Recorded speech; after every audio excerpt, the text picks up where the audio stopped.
మే 10న Hyderabad parade ground లో జరగనున్న BJP బహిరంగ సభను విజయవంతం చేయాలని కోరుతూ రామగుండం నియోజకవర్గ బీజేపీ ఇన్ఛార్జ్ కందుల సంధ్యారాణి విస్తృత ప్రచారాన్ని నిర్వహిస్తున్నారు. ఈ క్రమంలో శుక్రవారం గోదావరికని లక్ష్మీనగర్ లో పర్యటించి వ్యాపారులకు ప్రజలకు ఆహ్వాన పత్రికలను అందజేశారు.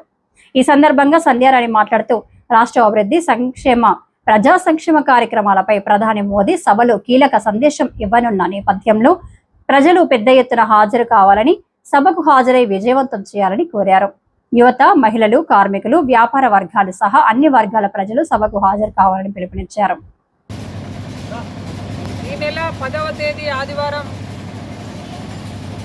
సాయంత్రం 4 గంటలకి భాగ్యనగరం పరేడ్ గ్రౌండ్స్లో నరేంద్ర మోదీ గారి భారీ బహిరంగ సభ, వారు దేశ ప్రధానిగా 3వసారి ప్రమాణ స్వీకారం చేసి మొదటిసారి తెలంగాణకి రావడం చాలా సంతోషకరంగా భావిస్తూ వారికి తెలంగాణ సమాజం సాదరంగా స్వాగతం పలుకుతూ ఉన్నది. ఇందులో భాగంగా ఈరోజు ముఖ్యంగా గోదావరి కనిలో ఉన్నటువంటి వ్యాపారస్తులకి, ప్రముఖులకి అందరికీ కూడా ప్రత్యేకంగా రాష్ట్ర పార్టీ మా అధ్యక్షులు రామచంద్రరావు గారు స్వయంగా అందరికీ కూడా ఆహ్వాన పత్రికల్ని పంపించడం జరిగింది.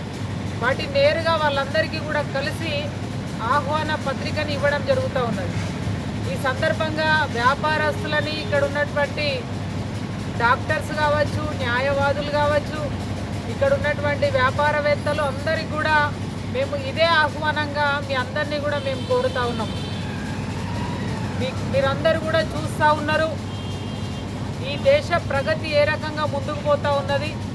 నరేంద్ర మోదీ గారు వచ్చిన తర్వాత ఆర్థికంగా 13వ స్థానంలో ఉన్నటువంటి దేశంని ఈరోజు 3వ స్థానంలో నిలిపిండ్రు. వచ్చేటువంటి రోజులలో నెంబర్ 1గా ఈ దేశాన్ని నిలపడమే కాదు, విశ్వగురువు స్థానంలో మన భారతదేశాన్ని ఉంచుట కొరకు, నిలుపుట కొరకు ఏ రకంగా కృషి చేస్తూ ఉన్నారో, ఆ వయసులో వారు 18 గంటలు కూడా అవిశ్రాంతంగా ఈ దేశం కోసం పనిచేస్తూ ఉన్నారు. కాబట్టి వారు వచ్చేటువంటి సందర్భంలో మీరంతా కూడా భాగస్వాములై ఈ సభని విజయవంతం చేయాలని ప్రతి ఒక్కరిని కూడా కోరుతా ఉన్నాను.